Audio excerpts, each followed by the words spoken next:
ہمارے ذہنوں میں جو معیارات بیٹھے ہوئے ہیں وہ کیا ہے؟ کامیابی پیسے سے ہے، کامیابی جائیداد سے ہے، کامیابی کاروبار سے ہے، کامیابی شہرت سے ہے، کامیابی اقتدار سے ہے. یہ معیارات ہیں. جو جتنا دولت مند اتنا کامیاب، جو جتنا مشہور اتنا کامیاب، جو جتنا پاپولر اتنا کامیاب، جو حکومت پر پہنچ گیا کامیاب، جس نے بڑا کاروبار جما لیا کامیاب، جس نے بہت جائیداد بنا لی کامیاب. یہی ہے اصل میں ساری بس کی گانٹھ. جو تصور کامیابی کا ہوگا اسی کے مطابق آپ کی بھاگ دوڑ ہوگی، اسی کے لیے جد و جہد ہوگی، اسی کے لیے توانائیاں صرف ہوں گی، اسی کے لیے دن رات کی مشقت ہوگی. یہ ہے اصل شے جس کی یہاں نفی ہو رہی ہے. کامیابی دولت سے نہیں، کامیابی شہرت سے نہیں، کامیابی اقتدار اور طاقت اور حکومت سے نہیں، بلکہ کامیابی ہے ایمان سے، عمل صالح سے، تواصی بالحق سے، تواصی بالصبر سے. آپ غور کیجئے اس نقطہ نظر کا، اس ایٹیچیوڈ کا، یہ جو مینٹل ایٹیچیوڈ ہے اس کا بدل جانا ہی انسانی شخصیت کے اندر انقلاب برپا کرے گا. اب آپ کا نتیجہ کیا نکلا؟ اگر تو دولت سے کامیابی ہوتی تو قارون بہت کامیاب تھا، اگر حکومت سے کامیابی ہوتی تو فرعون اور نمرود بہت کامیاب تھے. کامیابی ان سے نہیں ہے. کامیابی انسان دولت میں قارون کی دولت تک پہنچ جائے اور دنیا میں دبدبہ اور اقتدار اور سلطنت اور حکومت کے اعتبار سے وہ نمرود اور فرعون کا مقام حاصل کر لے، وہ ناکام ہے، خائب ہے، خاسر ہے، برباد ہے. اور ابو ذر غفاری کامیاب ہے، چاہے ان کے پاس کچھ نہیں تھا، جھونپڑی تک نہیں تھی، کوئی گھر نہیں تھا.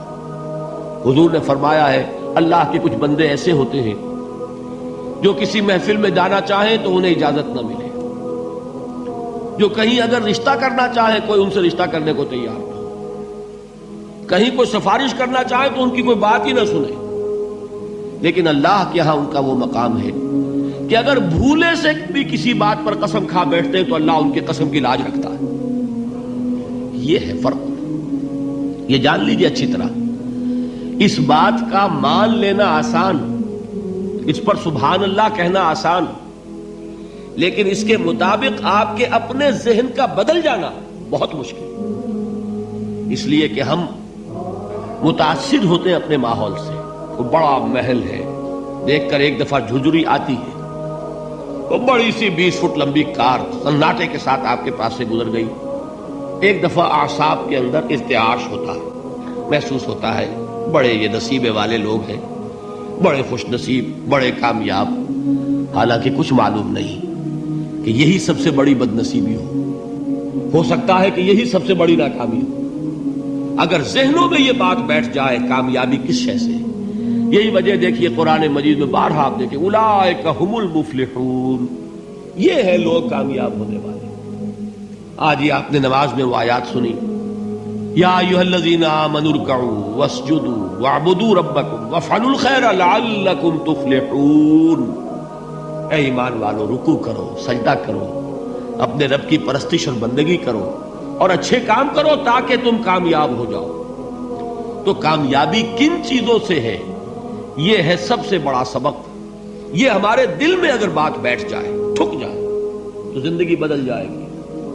صبح و شام بدل جائیں گے، نقشے بدل جائیں گے، بھاگ دوڑ کا رنگ بدل جائے گا، ویلیو سٹرکچر بدل جائے گا.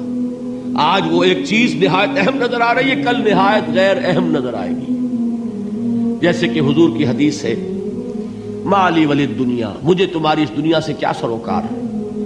انما مثلی کراکب استظل تحت شجرۃ ثم راح فترکها، میری مثال تو اس سوار کی سی ہے جو تھوڑی دیر کے لیے ایک درخت کے سائے میں ٹھہرتا ہے سستانے کے لیے، پھر وہ اپنا راستہ لیتا ہے. اسے اس درخت سے مستقل تعلق اس کا نہیں ہے، وہ اس کا گھر نہیں، وہ اس کی منزل نہیں. اسی طرح یہ دنیا میرا گھر نہیں ہے.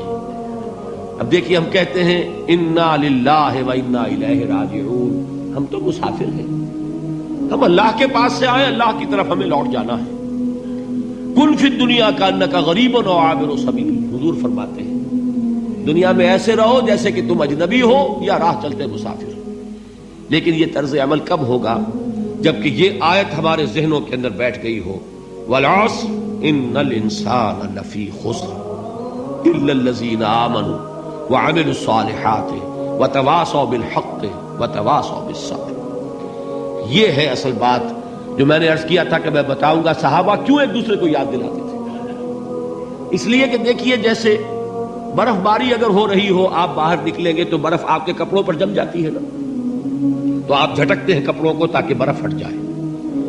ہمارے ایمان پر اس دنیا میں رہتے ہوئے جب ہم متاثر ہوتے ہیں ماحول سے تو گردہ آ جاتا ہے، برف پڑ جاتی ہے، اس کو جھٹکتے رہنے کی ضرورت ہے.